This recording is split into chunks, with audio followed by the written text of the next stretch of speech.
নমস্কার। বলতে চাই আঙিনায় আপনাকে স্বাগতম। আশা করি আপনি ভালো আছেন, আপনি ভালো থাকুন, এটাই আমার প্রত্যাশা।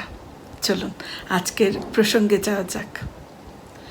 আচ্ছা, প্রতিদিন সকালে আপনার ঘুম থেকে ওঠার কারণটা কি? শুধু কি অ্যালার্মের শব্দে ঘুম ভাঙা, নাকি এমন কোনো উদ্দেশ্য আছে যা আপনাকে বিছানা থেকে লাফিয়ে উঠতে উৎসাহ যোগায়? আমি কিছুদিন আগে একটি ভিডিও বানিয়েছিলাম, সেখানে ইকিগাই শব্দটির কথা বলেছিলাম। এরপর আমি এও বলেছিলাম যে পরের কোনো ভিডিওতে আমি ইকিগাই সম্পর্কে বিস্তারিত আলোচনা করব। জাপানিদের দীর্ঘ এবং আনন্দময় জীবনের পেছনে একটি বিশেষ রহস্য লুকিয়ে আছে, যাকে তারা বলে ইকিগাই। ইকি মানে হলো জীবন, আর গাই মানে হলো মূল্য বা সার্থকতা। অর্থাৎ সহজ কথায় ইকিগাই মানে হলো বেঁচে থাকার রসদ বা সকালে ঘুম থেকে ওঠার কারণ। চলুন আমরা এই ইকিগাইকে বুঝতে পৃথিবীর একটি স্বর্গরাজ্যের গল্প শুনি, একটি দ্বীপের গল্প শুনি। জাপানের ওকিনাওয়া দ্বীপপুঞ্জকে বলা হয় ব্লু জোন, কারণ এখানকার মানুষের গড় আয়ু বিশ্বের যে কোনো জায়গার চেয়েও অনেক বেশি। এখানে 100 বছরের চেয়েও বেশি বয়সের মানুষের সংখ্যা অনেক বেশি। এবং গবেষকরা যখন এই দীর্ঘ জীবনের রহস্য খুঁজতে গেলেন, তারা দেখলেন যে এখানকার মানুষেরা কখনোই রিটায়ারমেন্ট বা অবসর শব্দটার বিশ্বাসই করেন না। তারা কখনোই অবসর জীবন যাপন করতে চান না। তারা অবসর জীবন কাটাবেন এটা ভাবতেই পারেন না। তারা জীবনের শেষ দিন পর্যন্ত নিজের ইকিগাই বা উদ্দেশ্য নিয়ে ব্যস্ত থাকেন, এবং তারা প্রত্যেকে আনন্দময় জীবন কাটান। তারা প্রত্যেকে একেবারে একে অন্যের সাথে মিলেমিশে থাকেন এবং সুখী জীবন যাপন করেন। তাহলে কি আছে এই ইকিগাই? চলুন আমরা আরেকটু গভীরে ঢুকি। ইকিগাই মূলত 4টি বিষয়ের একটি ভারসাম্য বা ব্যালেন্স। আমাদের প্রত্যেকের জীবনে ইকিগাই আছে। হয়তো আমরা অনেকে খুঁজে পেয়েছি, হয়তো অনেকে খুঁজে পাইনি। অর্থাৎ যারা এখনও আমাদের জীবনের ইকিগাইকে খুঁজে পাইনি, তারা আমরা এই জাপানিদের যে ইকিগাই, যে 4টি বিষয়, এই 4টি বিষয়ের উপরে যে 4টি প্রশ্ন রয়েছে, সেই প্রশ্নগুলো আমরা নিজেদের করতে পারি। তাহলেই আমরা আমাদের জীবনের ইকিগাইকে বুঝতে পারব। প্রথম প্রশ্নটি হলো, আপনি কি ভালোবাসেন? অর্থাৎ সেই কাজগুলো যা করতে গিয়ে আপনি আপনার সময়ের কথা ভুলে যান। আপনার খুব ভালো লাগে যে কাজগুলো করতে গিয়ে, আপনি একেবারে ভেতর থেকে উজ্জীবিত হন যে কাজ করে। হতে পারে সেটা রান্না করা, হতে পারে ছবি আঁকা, হতে পারে বাগান করা, হতে পারে পরিবারের সঙ্গে সময় কাটানো। অর্থাৎ যে কাজটা করতে আপনার মন থেকে ভালো লাগে, সেই কাজগুলো। দ্বিতীয় যে প্রশ্নটি আপনি নিজেকে করবেন, সেটা হলো, আপনি কোন কাজে দক্ষ? আপনার প্রতিভা বা আপনার স্কিল কি? যে কাজটি আপনি অন্যদের চেয়ে অনেক ভালো করতে পারেন, আপনি অনেক বেশি দক্ষ অন্যদের তুলনায় যে কাজটি করতে গিয়ে। অনেক সময় হয় যে আমরা জীবিকার কারণে হয়তো যে কাজে দক্ষ নই আমরা, সেই কাজটিও করি, কিন্তু আপনার কিছু ব্যক্তিগত দক্ষতা রয়েছে, সেটা আপনি খুঁজে বের করুন এবং আপনি আপনার সেই স্কিলটার যত্ন নিন। হয়তো এমন হতে পারে একদিন এটাই আপনার বেঁচে থাকার একটা উদ্দেশ্য হতে পারে। 3 নম্বর প্রশ্ন, পৃথিবীর বা মানুষের আপনার কাছে কি প্রয়োজন? অর্থাৎ আমরা মানুষ, আমরা একমাত্র প্রাণী যাদের জন্মের পর অন্যের সাহায্য ছাড়া বাঁচা সম্ভব নয়। একমাত্র মানুষ অন্যের সাহায্য ছাড়া বাঁচতে পারে না। আমরা বড় হওয়ার জন্য আমাদের পরিবার, আমাদের সমাজ, আমাদের দেশের কাছে আমরা দায়বদ্ধ। সেই দায়বদ্ধতা থেকে আমাদের এই প্রশ্নটির উত্তর খুঁজে পেতে হবে।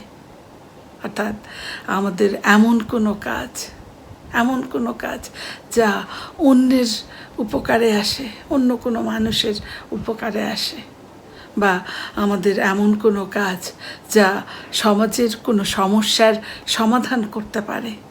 আপনি সেটা খুঁজে বের করুন। আপনার এমন কি কাজ আছে, বা আপনার এমন কোনো কাজের পরিকল্পনা আছে কিনা, সেটা আপনি খুঁজে বের করুন। 4 নম্বর প্রশ্ন হলো, কোন কাজের জন্য আপনি পারিশ্রমিক পেতে পারেন? অর্থাৎ যে কাজের মাধ্যমে আপনি আপনার জীবিকা নির্বাহ করেন, সেই কাজটি কী? আপনি সেই কাজটি নিয়ে একটু চিন্তা করুন। সেই কাজের দক্ষতা আপনার কতটুকু আছে আপনি ভাবুন। আপনি কতটা যোগ্য? আপনি সত্যিই কি নিশ্চিতভাবে পারিশ্রমিক পাওয়ার দাবিদার? এটা আপনি নিজেকে প্রশ্ন করুন। ইকিগাই এর মূল মন্ত্র এই 4টি বিষয়ের মধ্যেই নিহিত আছে। এই 4টি বিষয়ের মিলনস্থলই হলো আপনার ইকিগাই। এখন আমাদের একটা বিষয় মনে হতে পারে যে কাজ করতে আমাদের ভালো লাগে সেটাই কি আমরা করব? না, অবশ্যই ভালো লাগলেই করা যাবে না। কারণ এই যে বললাম, এই 4টি বিষয়ের মিলনস্থল হলো ইকিগাই। অর্থাৎ আমাদের ভালো লাগে, কিন্তু যদি সেটা অন্যের ক্ষতির কারণ হয়। আমাদের ভালো লাগে, কিন্তু সেটা যদি নেতিবাচক চিন্তা হয়, তাহলে সেটা ইকিগাইয়ের আদর্শ পরিপন্থী। অর্থাৎ ইকিগাই হলো এটা এই 4টি বিষয়ের একটা মিলন স্থল হতে হবে। ধরুন আপনার প্রচুর টাকা, শুধু টাকা থাকলেই হবে না, আপনার মনে শান্তি থাকা প্রয়োজন। আপনার শান্তি থাকতে হবে। আবার শুধু ভালোবাসা থাকলেই হবে না, যদি আপনার পকেট খালি থাকে। অর্থাৎ সব কিছুরই সঠিক সমন্বয়ই হলো প্রকৃত সুখ। ইকিগাই খুঁজে পাওয়া বা মেনে চলা খুব কঠিন কিছু নয়। এ বিষয়ে কেন মোগি নামের একজন জাপানি লেখক খুব সুন্দরভাবে একটা দিক নির্দেশনা দিয়েছেন। তিনি কিছু নিয়মের কথা বলেছেন। আমরা যদি সেই দিক নির্দেশনাগুলো মেনে চলি বা মানতে পারি, তাহলে আমরা আমাদের ইকিগাই, আমাদের জীবনে এই ইকিগাইয়ের প্রয়োগকে আমরা নিশ্চিত করতে পারবো। সেই নিয়মগুলো হলো, ছোট থেকে শুরু করুন। প্রথম নিয়ম তিনি বলেছেন যে ছোট থেকে শুরু করুন। প্রথমেই আমরা বড় কাজের পেছনে ছুটলে আমাদের যে সময় এবং আমাদের যে সাহস, সেটা হয়তো নষ্ট হয়ে যেতে পারে। এজন্য আমরা প্রতিদিনের আমাদের ছোট ছোট অংশে বা ভাগে ভাগ করে আমরা যদি ছোট ছোট অর্জনগুলোকে গুরুত্ব দেই, তাহলে এই ছোট ছোট অর্জনের মধ্য দিয়েই আমরা বড় কোনো সাফল্য অর্জন করতে পারবো, এটি বলেছেন তিনি। তারপর দ্বিতীয় যে নিয়মের কথা তিনি বলেছেন যে নিজেকে মুক্ত করুন। পৃথিবীর অসংখ্য কুসংস্কার, পিছুটান, এসব শৃঙ্খল থেকে নিজেকে মুক্ত করতে হবে। এবং এই শৃঙ্খল মুক্ত করে নিজের ভেতরের সত্তাকে খুঁজে বের করতে হবে। তাহলেই আমরা ইকিগাই খুঁজে পাব। 3, সমন্বয় ও স্থায়িত্ব।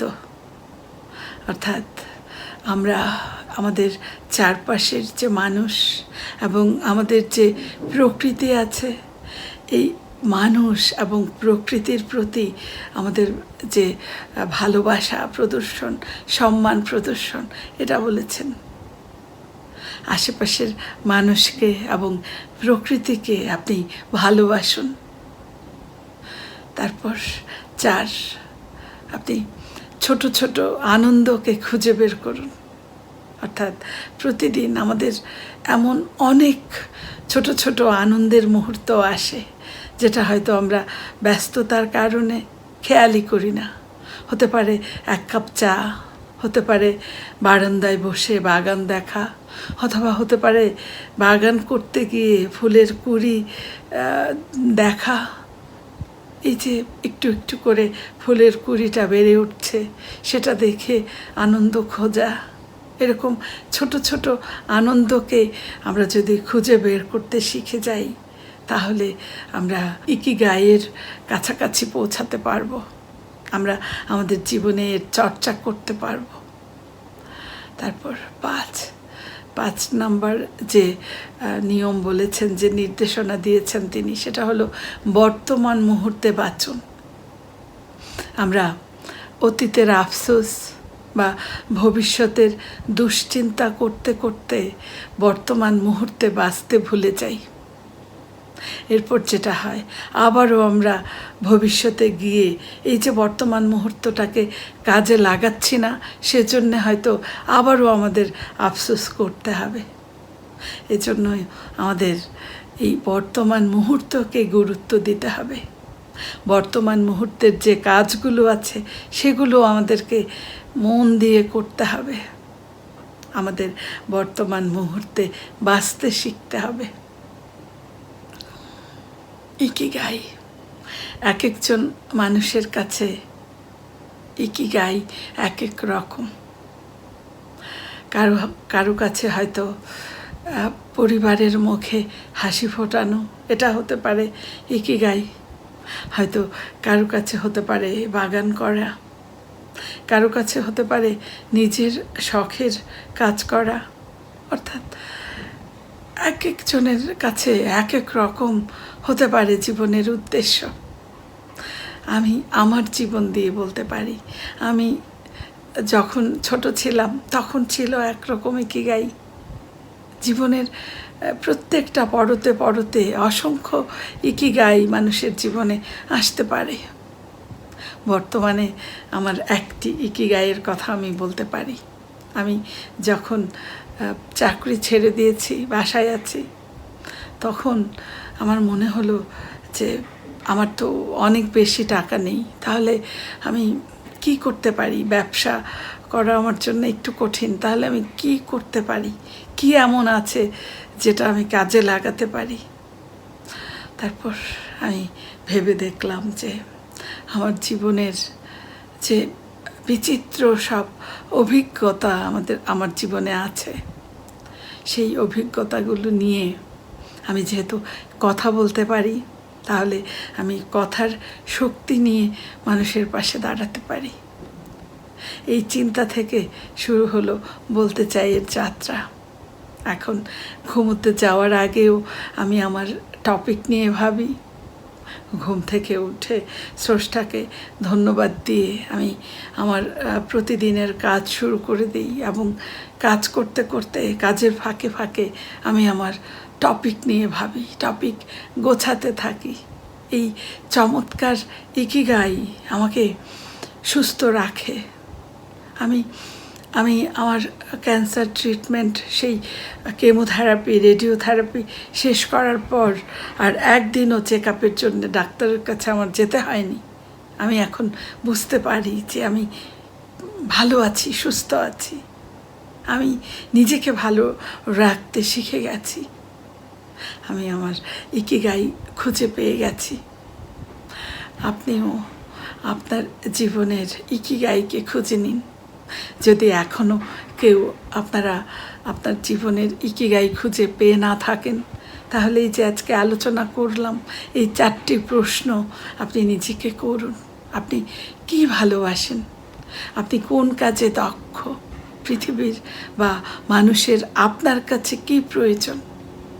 কোন কাজের জন্য আপনি পারিশ্রমিক পেতে পারেন? এই 4টি প্রশ্ন আপনি নিজেকে করুন। আপনি দেখবেন এই 4টি প্রশ্নের উত্তর এটা এসে এক বিন্দুতে মিলেছে, আর সেটি হলো আপনার জীবনের ইকিগাই। আপনি আপনার জীবনের ইকিগাই কি সেটা কমেন্টে লিখে জানান, তাহলে আমাদের ভালো লাগবে, আমরা জানতে পারবো। আজকের এই আলোচনা যদি আপনার ভালো লাগে বা এতটুকু আপনি এটাকে গুরুত্বপূর্ণ মনে করেন, তাহলে আমি মনে করব আমার আজকের এই আলোচনা সার্থক হয়েছে। ভালো লাগলে শেয়ার করবেন, সাবস্ক্রাইব করে বলতে চাই পাশেই থাকুন। আপনাকে অসংখ্য ধন্যবাদ এতক্ষণ সাথে থাকার জন্য। আমি আবারও নতুন কোনো আলোচনা, নতুন কোনো ভাবনা নিয়ে ফিরে আসব অন্য কোনো দিন। ততক্ষণ আপনি খুব ভালো থাকুন, সুস্থ থাকুন, আর আপনার নিজের জীবনের ইকিগাই খুঁজে নিন। এই কামনা করে শেষ করছি। শুভরাত্রি।